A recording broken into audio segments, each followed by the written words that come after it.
Muy buenas tardes a todos y los radioescuchas. Gracias por sintonizar nuevamente un martes a su programa Salud y Justicia Social, programa que es organizado por el proyecto, por la organización sin fines de lucro, Impacto Juventud Generación Cambio. Durante este espacio, ¿verdad? Nos dedicamos a discutir diferentes temas de interés social que afectan lo que es el bienestar del pueblo puertorriqueño y a identificar alternativas, ¿verdad? Desde la política pública, desde la acción cívica de cada uno de nosotros para poder atender los problemas que enfrentamos y que afectan nuestra salud y nuestra calidad de vida. Antes de entrar al programa del día de hoy, quisiera tomar este espacio un momentito para felicitar a los profesores, estudiantes, maestros, ¿verdad? Estudiantes de diferentes niveles que están terminando su año académico. Sabemos que ha sido un año académico sumamente complejo para todos nosotros y nosotras por la situación de la pandemia. Ha sido complicado para nuestros padres también, que en muchos momentos, ¿verdad?, han tenido que estar en las casas tratando de manejar el trabajo y a la misma vez, ¿verdad?, la educación de sus hijos. Así que queremos felicitarles por llegar y por haberse apoyado en este proceso, que sabemos que ha sido un proceso complicado para muchos de nosotros y nosotras. Esperamos que ya estemos viendo, ¿verdad?, lo que es esa luz al final del túnel y que ya para agosto pues podamos retomar unas cosas un poquito con mayor normalidad, ¿verdad?, por nuestra salud física y salud mental, ¿verdad?, que nos viene bien a todos. Durante el día de hoy, y como todas las semanas, tenemos unos invitados sumamente distinguidos, particularmente el tema que vamos a estar discutiendo durante el día de hoy.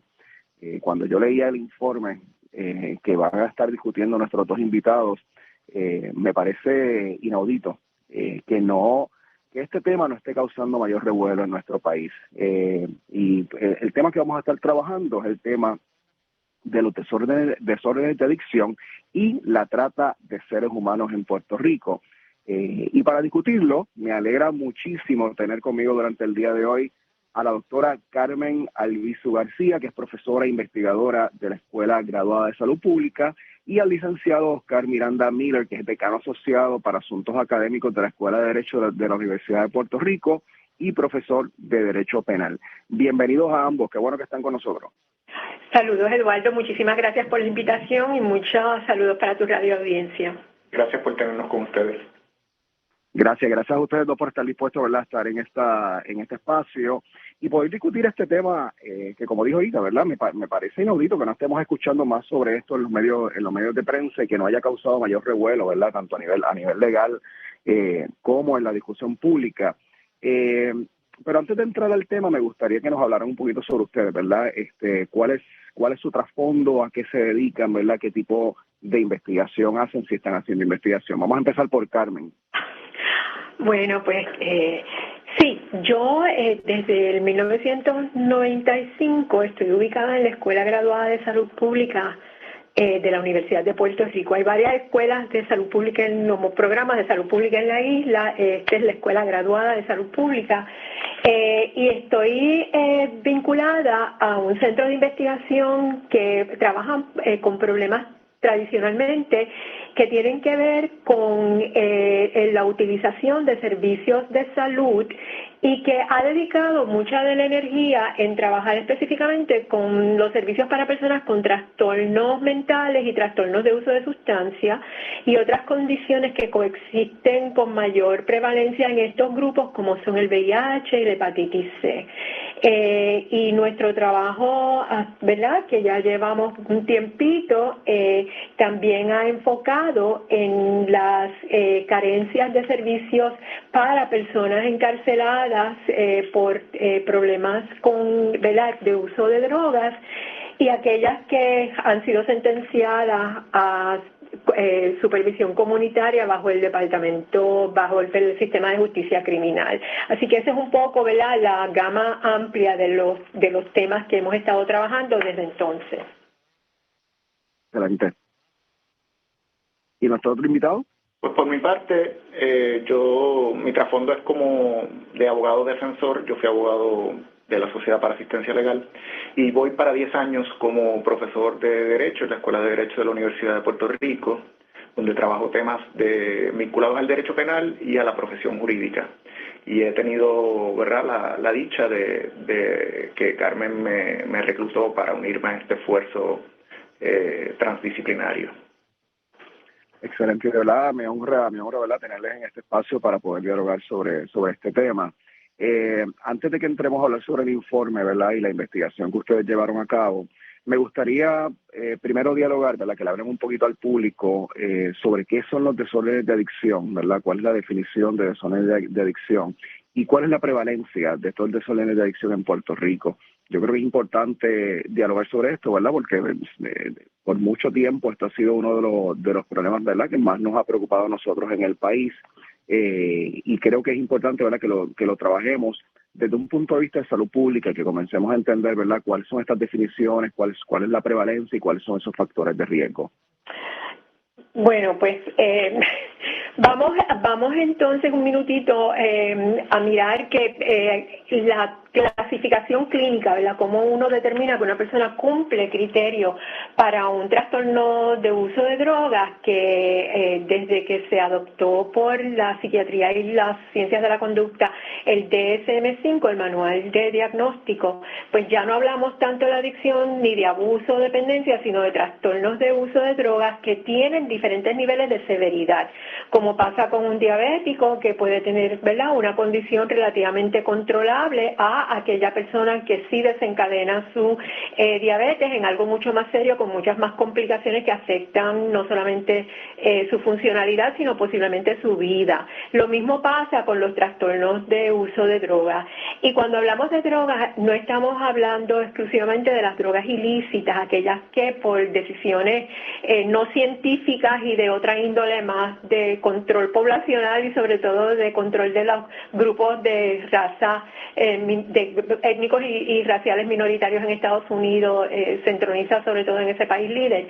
Pero cuando hablamos de drogas, estamos hablando de cualquier sustancia que tiene el potencial de generar una dependencia que te lleva a un uso incontrolable. Tu cuerpo no solamente se acostumbra al uso de esa sustancia, sino que cuando la dejas de usar, tienes una serie de síntomas que son bien desagradables, bueno, hasta con el caso del alcohol incluso pueden ser peligrosos, y que entonces eso, para poder tú restituir tu sentido de bienestar, tienes que volver a usar la droga, porque es lo que va a evitar lo que se llama esa retirada.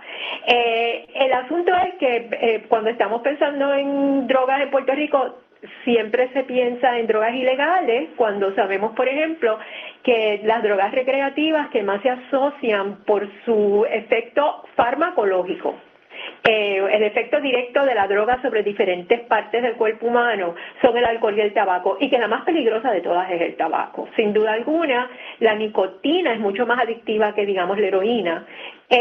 Y cuando vemos las muertes que causa la dependencia al tabaco a nivel global, son millones de muertes. O sea, es una de las causas más importantes de muerte a nivel global.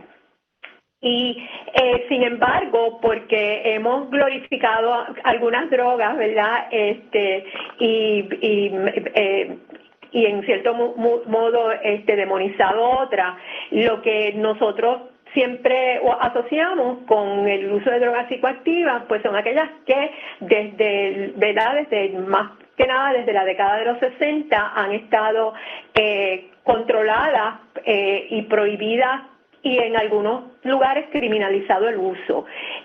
No todos los países que han firmado la Convención de las Naciones Unidas del 1961 han adoptado criminalizar a las personas que usan drogas con cárcel, incluso, ¿verdad?, con otras penas más altas, como ocurría en China, como la pena de muerte.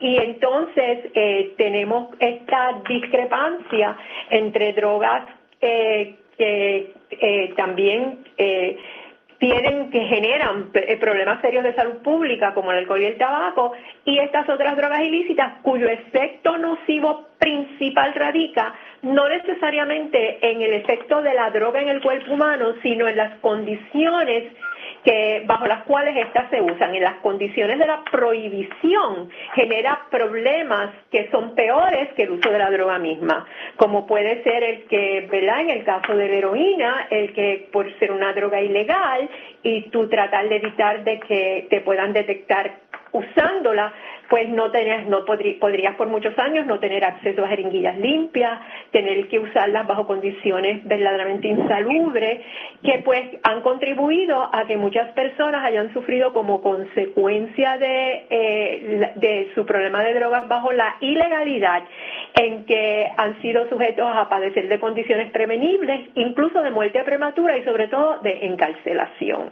Así que porque nuestra política pública todavía penaliza el uso de este conjunto de drogas que están categorizadas como, ¿verdad?, como ilegales, que no se pueden utilizar porque se asume que son tan peligrosas que hay que evitar que se usen, y si tú castigas a la gente, disuades el uso, y si disuades el uso, se acaba el problema. Pero eso no ha sido la realidad. De hecho, cuando miramos la prevalencia, comparando el 1998 con el 2016, lo que observamos es que de una prevalencia calculada para el 1998 de 1.3% de la población adulta en Puerto Rico con un trastorno de uso de drogas, estamos para el 2016 en 4.2%. O sea que tenemos hoy día, con esta política criminalizante, más personas con un trastorno de uso de drogas y más personas sufriendo, ¿verdad?, los terribles efectos de manejar el fenómeno desde una perspectiva criminalizante. Carmen, y una pregunta. ¿Tenemos algunas investigaciones en Puerto Rico que nos ayuden a nosotros a tener un cuadro sociodemográfico de cómo se distribuye, ¿verdad?, el uso o estos desórdenes de adicción en Puerto Rico? ¿Se afecta, ¿verdad?, a ciertas poblaciones más que a otras? El último estudio que tenemos disponible se realizó en el 2016 y es el estudio lo realizó con fondos de AMSCA, la doctora Glorisa Canino y su grupo de trabajo. Ellos sí presentan datos por distribución regional, las regiones de salud, por edades. Pero la realidad es que, asumiendo, ¿verdad?, que estamos trabajando con una encuesta de hogares, se captura personas que fueron seleccionadas porque residen en una vivienda que también fue seleccionada ¿verdad?, del conjunto de viviendas que existen a través de Puerto Rico. Pues mayormente estas son personas de todas las esferas sociales, se quedan fuera poblaciones marginadas y las poblaciones que están institucionalizadas. Pero estamos hablando de que la prevalencia de trastorno, pues ya te digo, es como de un 4.2% de la población adulta que vive, que tiene techo, que vive en un hogar en Puerto Rico. Yo sé que tú llevas mucho tiempo trabajando con este tema, ¿verdad? Y ahorita mencionabas que la estrategia de política pública del Estado siempre ha sido la penalización, ¿verdad? Yo creo que nosotros hemos tenido durante los últimos 20, 30 años o un poco más, lo que han sido diferentes versiones de la mano dura. Y seguimos tratando de reproducir el mismo tipo de estrategia para atender un problema que hay otras opciones, ¿verdad?, para poder atenderlo. ¿Por qué tú piensas que la estrategia siempre ha sido la misma y no nos hemos movido a un modelo salubrista? Continuamos esta conversación inmediatamente luego de esta primera pausa comercial. Los anuncios en esta pausa comercial pertenecen a la emisora y no al productor del programa. La doctora Carmen E. Rodríguez, especialista en medicina de familia, desde infantes hasta envejecientes, trata condiciones cardíacas, musculares, reumatología, tiroide, pulmonía, alta presión y obesidad. Además, realiza pruebas del PAP, EKG y cirugías menores, certificados médicos y evaluación preoperatorio. Acepta todos los planes médicos, incluyendo Plan Vital. Doctora Carmen E. Rodríguez, especialista en medicina de familia, Plaza Monserrate 13, Suite 4, Hormigueros, 787-245-9802 y 787-978-3799. Saludos amigos, todos sabemos que no hay rosas azules, pero una rosa pintada de azul es un motivo. Una rosa pintada de azul es un motivo. Y ahora Motivos se transmite todos los jueves a las 5 de la tarde. Sí, a las 5 de la tarde, Motivos. Por WPRA 990 en su cuadrante y WPRA990.com por internet. El Notazo Crítico con Carla Rivera y su informe legislativo y el análisis del profesor Reinaldo Rosado hacen del Notazo Crítico un programa con perspectiva y posicionamiento sobre la compleja realidad puertorriqueña. El Notazo Crítico, lunes, miércoles y viernes desde las 4 de la tarde por WPRA 990. Si queremos un país distinto, es hora de comenzar a pensar diferente.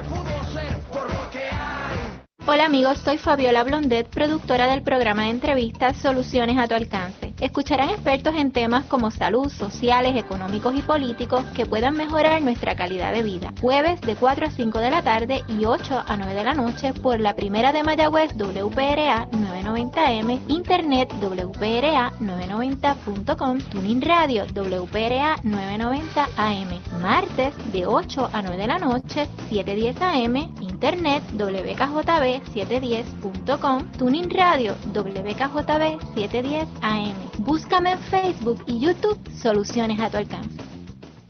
Los anuncios en la pausa comercial anterior pertenecen a la emisora y no al productor del programa.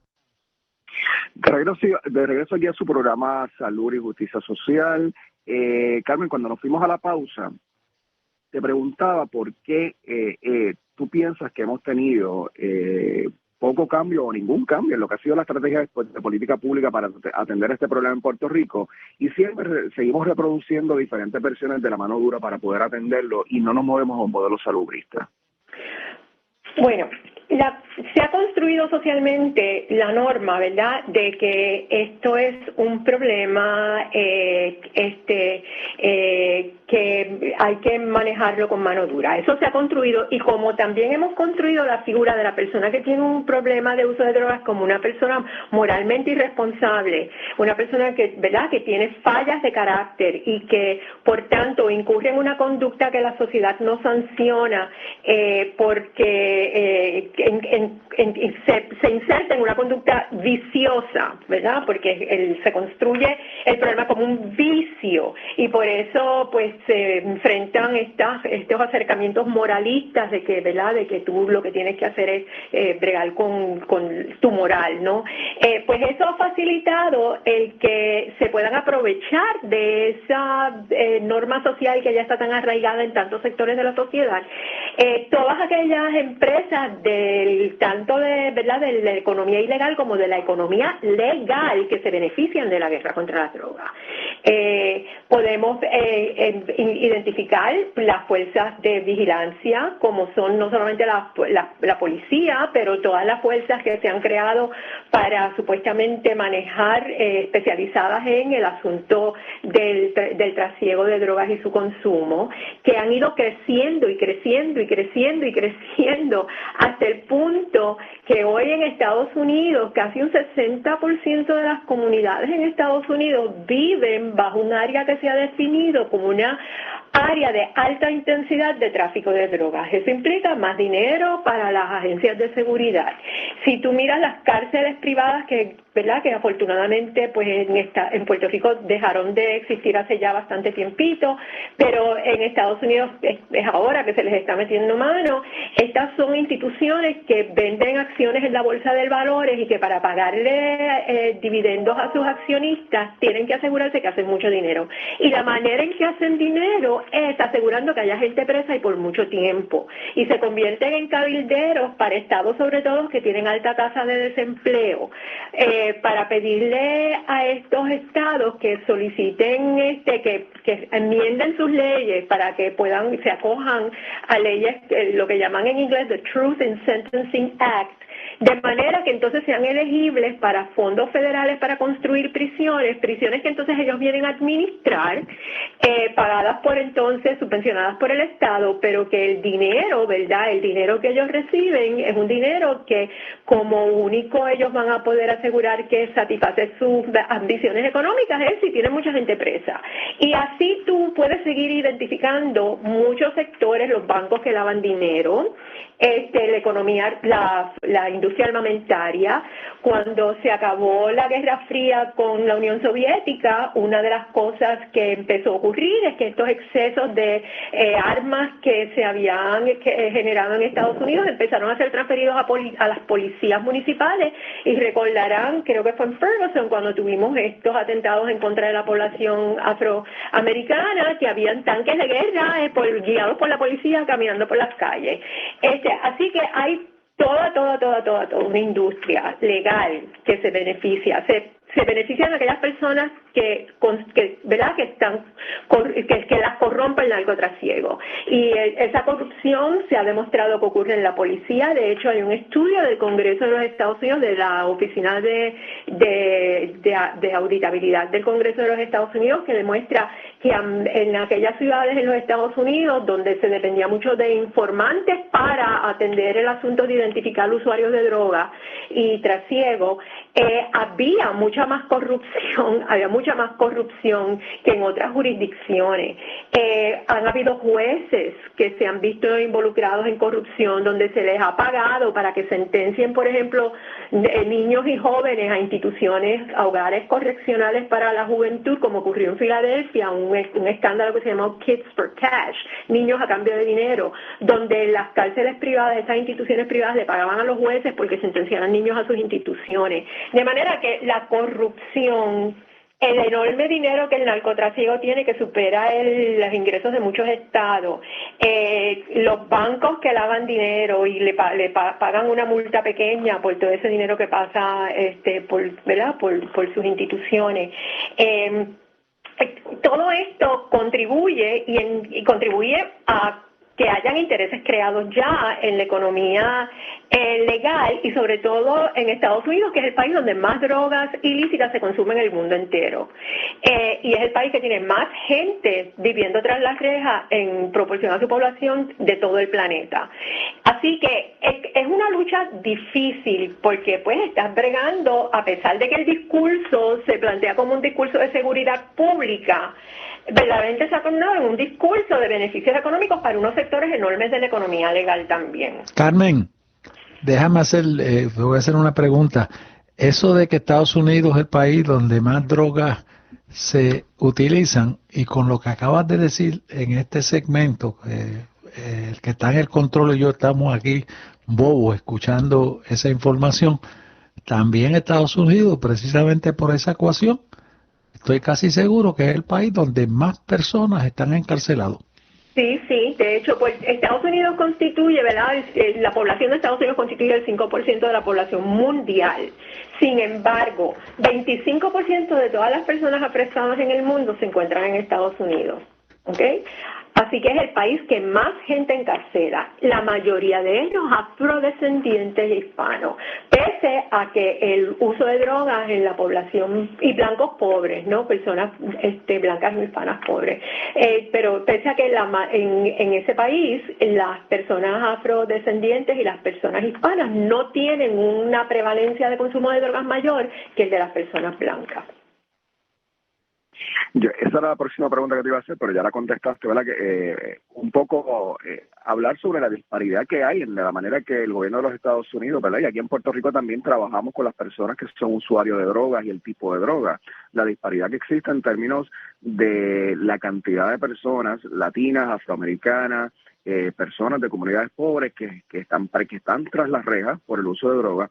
Sin embargo, entiendo yo, y tú me corriges si estoy mal, que el manejo de la crisis de los opioides ha sido muy diferente de parte del gobierno de los Estados Unidos a cómo ha sido su manejo, ¿verdad?, del uso de otro tipo de drogas. Sí, para quienes no estén familiarizados, cuando se habla de la crisis de opioides en Estados Unidos, es que se ha visto desde aproximadamente el 2006 para acá, que sobre todo en población blanca, clase media, media baja, clase trabajadora, un uso problemático de medicamentos para el manejo de dolor que son opioides, que tienen las propiedades similares a la de la heroína, como la morfina, el oxycontin, etcétera, hidrocodona, fentanilo. Se ha visto un problema de generar dependencia a esta sustancia que ha llevado a una tasa de muertes por sobredosis, ¿verdad? El exceso de estos medicamentos te paran la respiración, así que puedes tener un evento no fatal si se puede intervenir a tiempo, o te mueres, ¿no?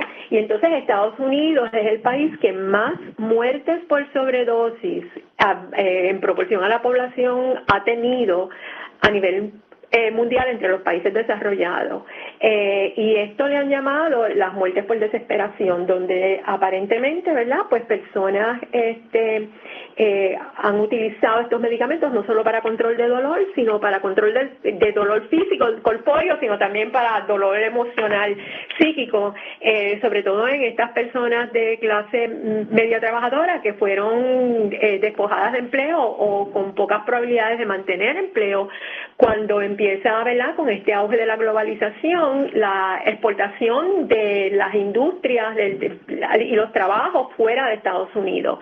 Así que claro, como bien señalas, pues ya no se trata meramente de afrodescendientes hispanos encarcelados o muriéndose en la calle de VIH, como se murieron tantos en Puerto Rico por la ausencia de tratamiento para el problema de drogas con la epidemia de VIH, o por luchas de control de mercado, la violencia del mercado, que es lo que más mata.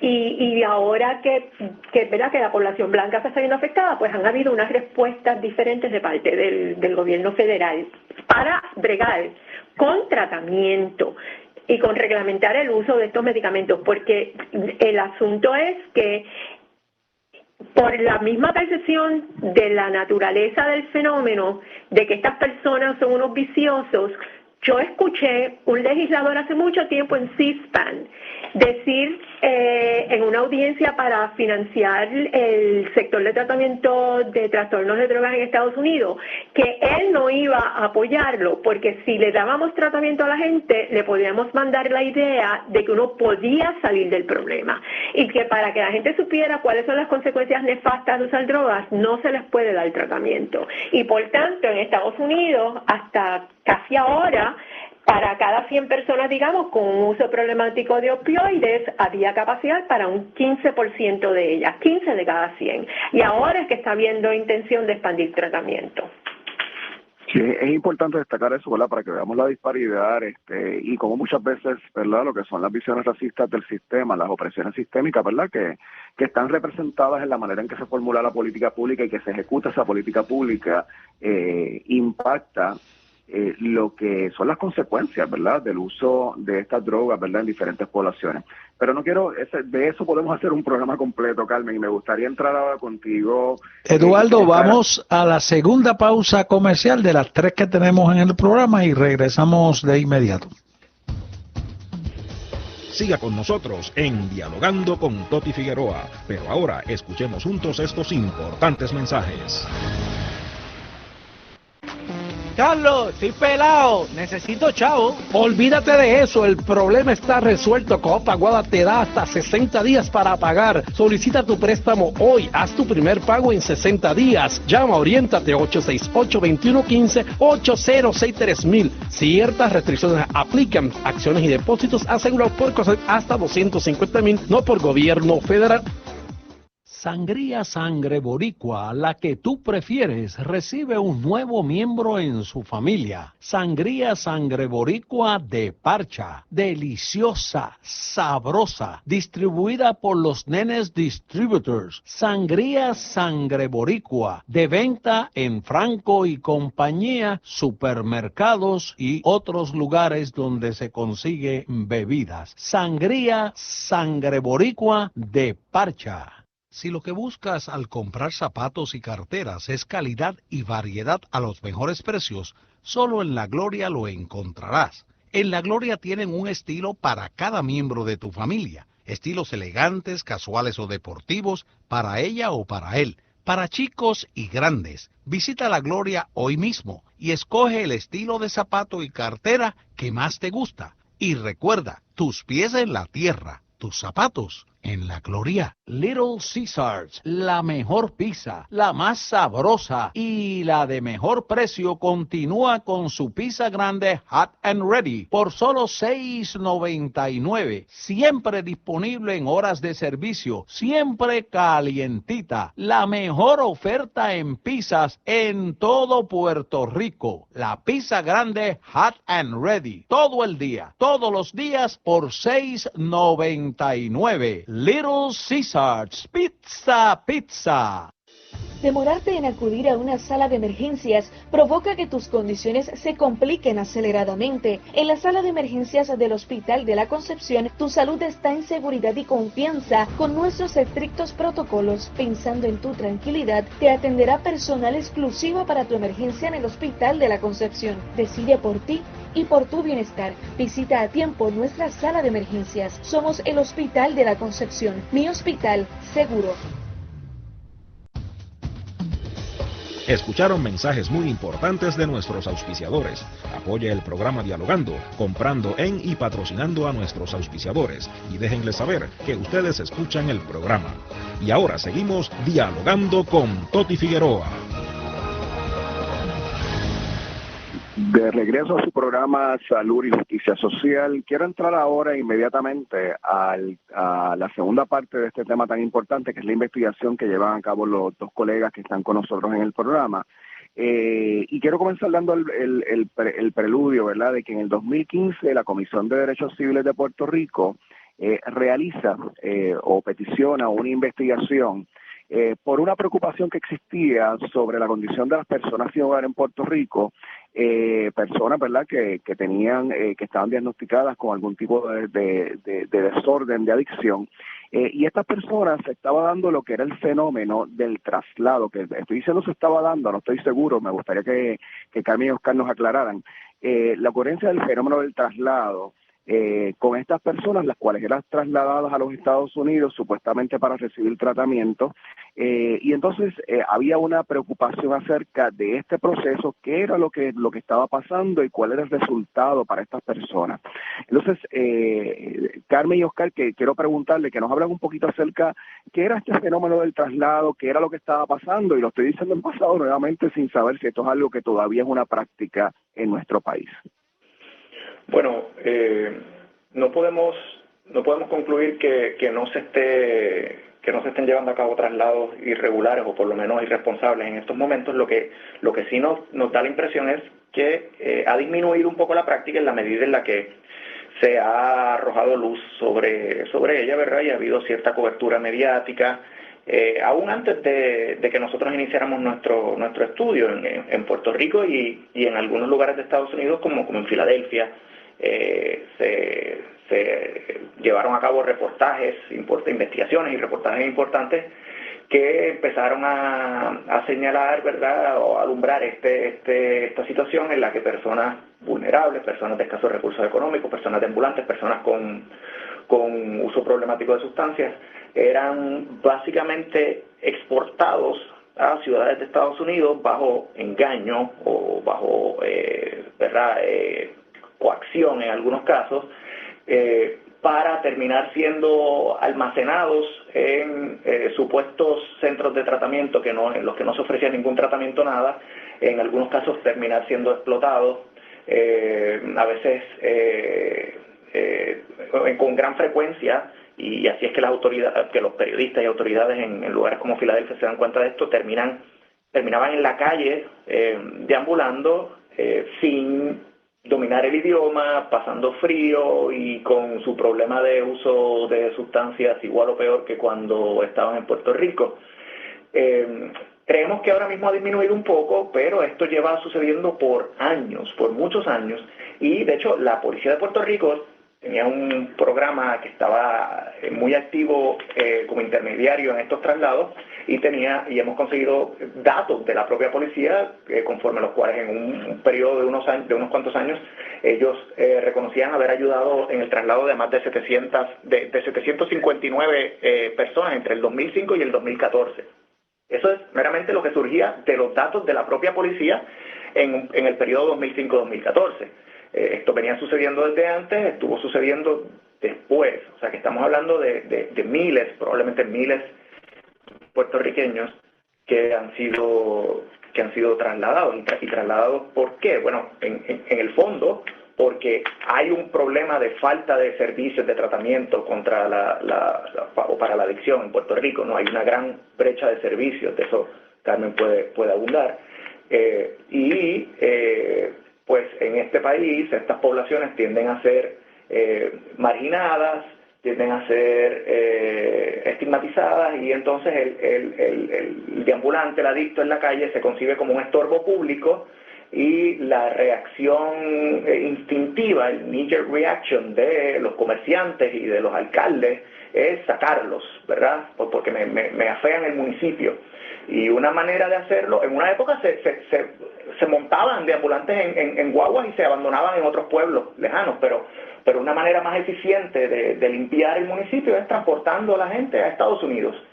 Y claro, si esto se hiciese de una manera responsable, trasladando a la gente a programas fidedignos, monitoreando lo que es el tratamiento y el desarrollo, ¿verdad? El ajuste de la persona, pues eso sería no sería problemático, ¿verdad? Sería loable. Pero es que lo que hemos visto es que como se ha hecho, ha sido literalmente olvidándonos de lo que era el problema, que es la persona que me estaba estorbando en las calles del municipio, se le manda a Estados Unidos y allá que arreen otros, ¿no? Aquí se monta para que otro allá chupe. Y eso ha sido algo que se ha reportado muy poco y a lo que se le ha prestado muy poca atención por las autoridades competentes en Puerto Rico. No hay más que destacar que nuestro informe fue enviado a todos los alcaldes y no hemos recibido interés de ninguno. Así que nada, mientras que sí hemos recibido interés de gente en Connecticut, incluso de las Naciones Unidas, aquí en Puerto Rico el problema se sigue empujando debajo de la alfombra. La investigación que ustedes llevaron a cabo, ¿qué fue lo que hicieron? ¿Cómo investigaron este asunto y cuáles fueron los resultados más relevantes? Bueno, nosotros con los recursos económicos que teníamos que ser bastante puntuales en cómo atendíamos el esfuerzo de tratar de indagar cómo habían ocurrido estos traslados, quiénes lo habían gestionado, a dónde se habían trasladado estas personas, qué habían encontrado en el lugar de traslado, qué había pasado con ellos. Y en ese sentido lo que optamos fue por tratar de utilizar una metodología cualitativa, es decir, identificar personas que hubieran pasado por la experiencia de traslado en Puerto Rico y en Nueva York, y a quienes pudiéramos hacerles unas entrevistas en profundidad para indagar sobre cuál es la naturaleza de estas experiencias alrededor de estos linderos que acabo de mencionar, y para tratar de tener la mayor variabilidad posible. En Puerto Rico las personas fueron seleccionadas de diferentes municipios de la isla, y en Estados Unidos hicimos todo el trabajo de entrevista con personas que habían sido y se habían trasladado a Nueva York y habían permanecido en esa ciudad. Tanto de Chicago como de Filadelfia, los reportes de prensa y el estudio específicamente en Filadelfia de Alfred Lubrano del Philadelphia Examiner había hecho unas entrevistas abarcadoras tanto con participantes como con funcionarios en Puerto Rico y en Estados Unidos, de manera que decidimos concentrarnos en Nueva York. Y lo que se hizo fue que se trabajó con algunas de las organizaciones que prestan servicios a esta población o que hacen alcance comunitario y les solicitamos apoyo en diseminar que este estudio se estaba llevando a cabo y que si había personas que habían pasado por esta experiencia se daba un número de teléfono al que podían llamar para informarse mejor y entonces hacer gestiones para poder hacer una entrevista si consentían.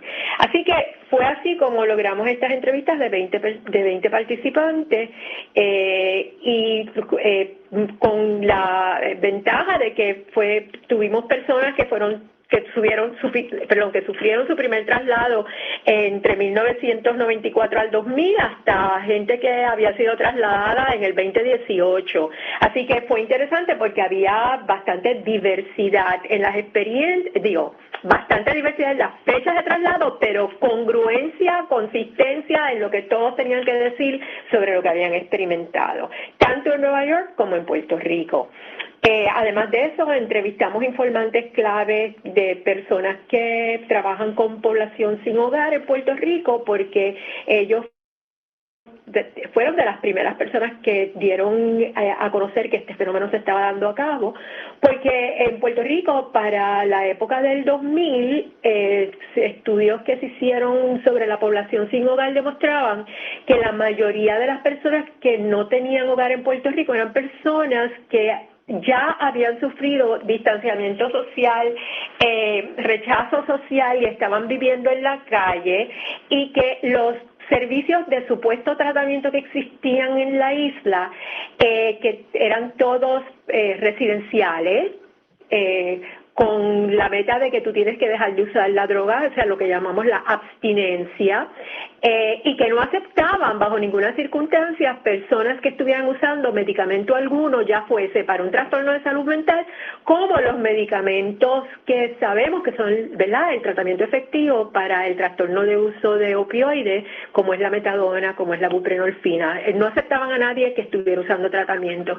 Y ante ese problema, pues la gente que entraba en estos hogares por, digamos, presión legal o voluntariamente, la realidad es que estaban enfrentándose a condiciones que de ninguna manera son las que la ciencia evidencia que se tienen que implementar para poder ayudar a las personas a ser socialmente funcionales, y había mucho abandono de tratamiento, mucho maltrato en estos centros de tratamiento, entre comillas, así que teníamos un montón de ellos volviendo a la comunidad sin techo, y así que esto es lo que estaba pasando, y nosotros entonces logramos captar, ¿verdad?, esta información a través de estas entrevistas en profundidad, que como dije anteriormente, las áreas, ¿verdad?, de coincidencia en cómo la gente fue engañada y cómo se dieron estos traslados en el que pueden haber participado familiares por ignorancia,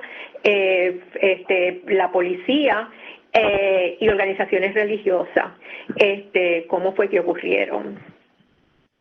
Me imagino que estas instituciones instituciones si se le puede llamar de esa manera, ¿verdad?, donde se estaba llevando a estas personas, estaban ganando muchísimo dinero por el servicio que estaban ofreciendo, ¿verdad?, para estas personas. Pues mira, déjame decirte que nosotros no tenemos esos datos, excepto, ¿verdad?, por lo que relatan los participantes y de otras investigaciones que se han llevado a cabo en Estados Unidos. Estos son hogares verdaderamente depredadores. No necesariamente reciben fondos públicos, porque algunos no cualifican para fondos públicos, y eso fue la experiencia que vimos en Chicago, por ejemplo, y quizás también en Filadelfia. Y lo que ocurre es que de lo que dependen es de desarrollar esquemas para quedarse con los beneficios sociales que ya sea el condado, la ciudad o el estado le provee a personas que están en situación de vulnerabilidad. Por ejemplo, una de las participantes que entrevistamos va a Nueva York a la edad de 18 años, a un centro en el medio de Manhattan, y llega allí esperando recibir tratamiento para su problema de uso de opioides. Encuentra que le da un síndrome de retirada porque estaba, ¿verdad?, sin medicamentos para tratar la retirada y sin el uso de la droga. Cuando a las 2 semanas más o menos está un poquito más estabilizada, la llevan a la Agencia de Servicios Sociales a reclamar todos sus beneficios, incluyendo Medicaid, cupones de alimentos, una compensación monetaria que se le ofrece a las personas. Y tan pronto hacen esas gestiones, al mes de ella haber estado allí, le dicen que el tratamiento había terminado. Ella se sorprende. Le dicen que la pueden regresar a Puerto Rico, le pueden pagar el pasaje para que vuelva a Puerto Rico, pero que tienen que comprometerse a no volver en 5 años.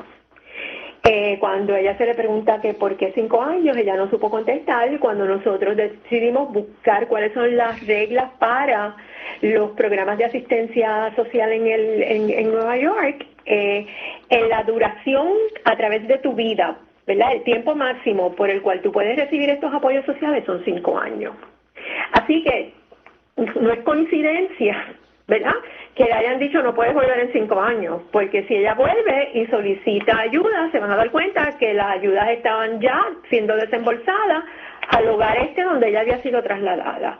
Y así que entendemos que este es uno de los, ¿verdad?, de los esquemas que facilitan entonces a estos hogares depredadores a recibir dinero bajo el engaño a las autoridades y el engaño a las personas para quienes se les solicitaron. Eduardo, vamos a la tercera y última pausa comercial. Al regresar tendrán aproximadamente unos 10 minutitos para culminar el programa. Siga con nosotros en Dialogando con Toti Figueroa, pero ahora escuchemos juntos estos importantes mensajes.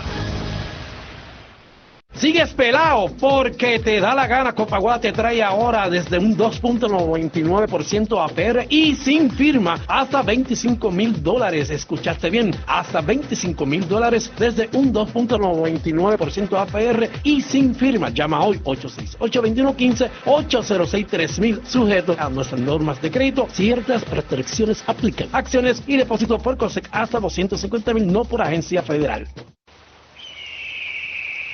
Escuche todos los miércoles de 1:05 a 1:20 la sección Mundo Feliz, cultivando bienestar y felicidad con Frances Santiago. Los miércoles de 1:05 a 1:20 en Dialogando.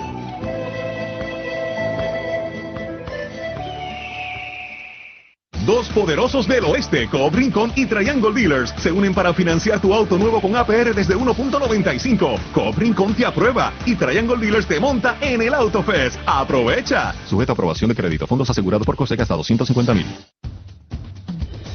Escucharon mensajes muy importantes de nuestros auspiciadores. Apoye el programa Dialogando, comprando en y patrocinando a nuestros auspiciadores. Y déjenles saber que ustedes escuchan el programa. Y ahora seguimos Dialogando con Toti Figueroa. De regreso aquí con nuestros invitados, nos quedan 10 minutos de programa y yo creo que pudiésemos estar hablando por media hora más sobre este tema tan delicado y tan importante. Y quería preguntarles, ¿cuáles han sido las ramificaciones legales, si alguna, de este tipo de esquema? ¿Ha habido alguna demanda? ¿Cuál ha sido, verdad, la reacción de las familias de estas personas y del Estado, verdad, del gobierno de Puerto Rico ante estos esquemas? Pues mira, en términos de las familias tenemos que tener en mente que se trata de familias de escasos recursos económicos, en muchos casos también familias que han pasado por muchos traumas y dificultades con su familiar deambulante, con problemas de abuso crónico de sustancias, o sea que no se puede esperar una demanda de clase o algo así por esa línea, ¿verdad? No sería realista. En términos del Estado ha habido muy poca respuesta, como adelantaba hace un rato. ¿Qué uno esperaría? Bueno, nosotros en el informe documentamos lo que nos parece casos de trata de personas y casos evidentes, o casos algunos claros, otros muchos más sospechosos, pero también nos parece evidente que ha habido una gran cantidad de injustos civiles extracontractuales o torts, ¿verdad?, para los abogados, que son causas son daños que se le han ocasionado a personas que generarían una causa de acción civil que podría demandar. Entonces, pero ¿qué pasa? Que el proceso de la demanda normalmente es algo en lo que se involucran personas con patrimonio, personas con educación, personas con recursos. Eso no es lo que estamos viendo aquí. En términos de nuestras expectativas, independientemente de que nos parece una realidad de que aquí ha participado gente a la que se le podría atribuir responsabilidad penal, nosotros lo que estamos buscando no necesariamente es eso, o sea, sino que sí que la gente asuma responsabilidad. Que el gobierno central asume responsabilidad, que los alcaldes asuman responsabilidad, la Policía de Puerto Rico y los departamentos de Policía Municipal asumen responsabilidad, reconozcan que han obrado mal en el pasado, quizás de buena fe, pero que hay que reconocer que se ha obrado mal y entonces tomen medidas para no cometer los mismos errores de ahora en adelante, que se reconozca que está científicamente demostrado que el tratamiento más efectivo contra el abuso de heroína es tratamiento con medicamentos, que se reconozca que en este país los principales proveedores de supuestos servicios a personas con problemas de abuso de sustancias, que son CREA y Teen Challenge, no contemplan, prohíben el tratamiento con medicamentos, que tienen una tasa muy baja de éxito, precisamente en parte por eso. Y que se reconozca que hay que enfrentar estos asuntos como un problema de salud pública, no como un asunto de seguridad al que se deba atender mediante la criminalización, ¿verdad?, de estas personas tan vulnerables. Le pregunto a ambos, porque estoy totalmente de acuerdo, ¿verdad?, con lo que acabas de plantear, pero le pregunto cómo logramos esto, ¿verdad? Como dijo ahorita al principio del programa, llevamos ya más de 20 años en este mismo discurso y seguimos viendo diferentes transformaciones y versiones de la mano dura.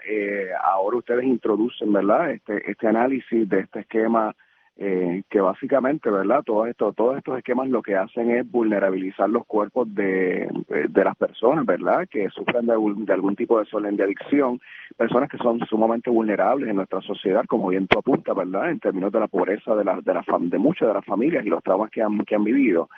Como en una época, en una era donde aparenta que lo científico no es relevante a la hora de legislar, ¿cómo nosotros logramos esto? ¿Qué ideas tienen ustedes para poder impulsar esto a nivel gubernamental? Pues fíjate, nosotros pedimos precisamente en el informe que se retomen las investigaciones de la resolución del Senado 95 del 7 de febrero de 2017, donde se inició a trabajar con este fenómeno y incluso el memorial que se genera de este esfuerzo indica que aquí todo está inconcluso, que realmente no se pudo, ¿verdad?, llegar a unas recomendaciones concretas porque no hubo responsabilidad incluso del Departamento de Justicia. Yo creo que es un deber legislativo el que esto se retome porque el Estado tiene que contar con las reglamentaciones requeridas para que los servicios que se le proveen a personas que tienen un trastorno de uso de opioides se den bajo los criterios de evidencia científica, respeto por los derechos humanos, individualización del tratamiento según las necesidades y además de eso que no haga daño. Y hasta ahora ¿verdad? Como señaló Oscar, lo que prevalece para cubrir la exigua oferta de tratamiento en Puerto Rico es lo que no solamente no funciona, pero que puede hacer daño. Así que eso yo creo que es una de las cosas que quisiéramos ver. Este reporte no solamente se le distribuye a todos los alcaldes y a la oficina del gobernador y a AMSCA y al Departamento de Salud y a Justicia y al Departamento de Estado, pero también se le distribuyó a organizaciones de la sociedad civil que atienden asuntos de derechos humanos y de salud y a las organizaciones profesionales. Yo hago a través de este programa un llamado para que le presten atención a este fenómeno porque lo que ha ocurrido, no solamente vemos esta tragedia con estas personas, pero aquí ha muerto mucha gente por la falta de tratamiento accesible, efectivo, que facilite que una persona cuando necesite el tratamiento, cuando lo quiere obtener, lo obtenga y lo pueda obtener rápido. Aquí hay otro entramado con el que hay que lidiar y es cómo se financian estos servicios y cómo, por ejemplo, le dejamos control muchas veces a las aseguradoras que contratan con los fondos por el servicio público, con el el seguro público y los seguros privados, a cómo es que ellos controlan o certifican el uso del tratamiento con medicamentos. AMSCA, por lo menos en el 2013-2014, en el 2013 específicamente, al percatarse de este fenómeno en esa ocasión, generó una comunicación para alertar al público puertorriqueño de que si en ausencia de suficiente tratamiento efectivo en Puerto Rico tú tenías que buscar tratamiento fuera, te daba toda una serie de recursos para tú por lo menos asegurarte que estuvieses remitiendo o enviando a esa persona, refiriéndola a un servicio que estuviera certificado con licenciamiento del Estado como un servicio legítimo. Porque es una realidad, la escasez de tratamiento en Puerto Rico viene desde hace mucho tiempo y la brecha en los 90 era de 92%, quiere decir que por cada 100 personas con un problema, solamente 8 podían encontrar tratamiento en algún momento dado. Y así que tenemos que trabajar, yo pienso desde la perspectiva de lo legislativo, porque hay que hacer cambios en la ley de salud mental, hay que bregar con el asunto de generar, ¿verdad?, cuáles son, ¿verdad?, los fondos que se van a adjudicar, cómo nosotros podemos ayudar a que los municipios, los alcaldes puedan también contribuir a un esfuerzo por contar con los recursos necesarios basados en evidencia y con respeto a los derechos de los pacientes para atender este fenómeno, y eso requiere un esfuerzo de todo el mundo, honestamente. Yo pienso que la legislatura tiene que ser el primer lugar donde esto tiene que volver a retomarse.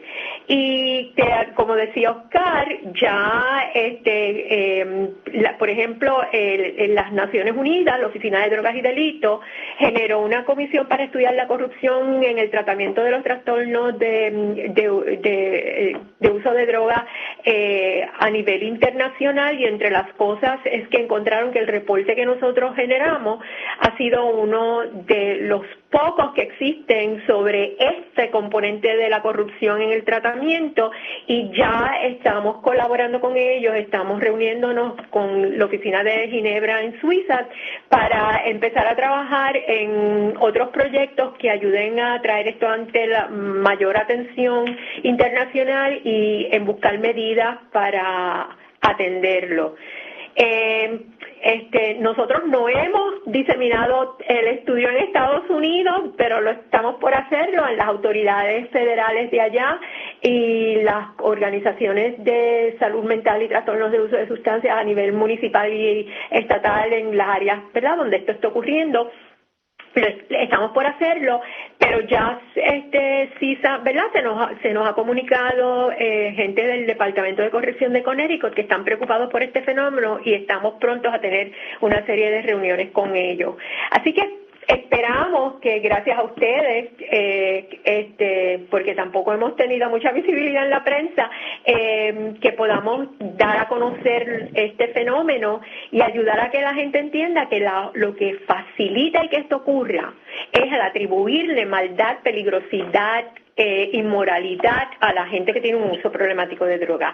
Y eso no es razonable, porque los problemas con las drogas no ocurren por maldad, ni por vicio, ni por cosas así por el estilo. Son personas que tienen una condición de salud tratable y que se puede tratar efectivamente, y que podemos recuperar su funcionalidad, su participación social efectiva, que puedan trabajar, ser buenos padres y madres, y empezar a reducir esa población carcelaria, que casi 2/3 partes tienen de la población encarcelada en Puerto Rico tienen un uso problemático de droga. Así que eso es lo que aspiraríamos en una sociedad civilizada. Veremos a ver si podemos lograr ese cambio.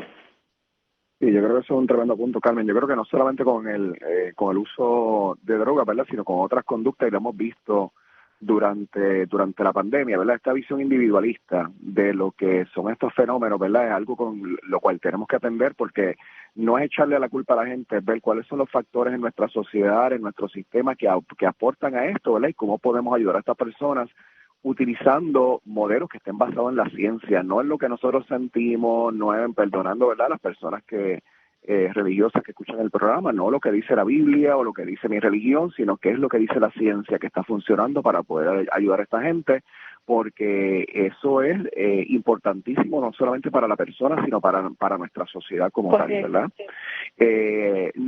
Pregunta final, porque sé que nos queda a lo mejor un minutito. ¿Han tenido contacto con la Asociación de Psicología de Puerto Rico y con el Colegio de Profesionales de Trabajo Social como aliados? Nosotros les hemos mandado a todas las organizaciones profesionales el informe. No hemos recibido respuesta con una carta introductoria como la que tú recibiste.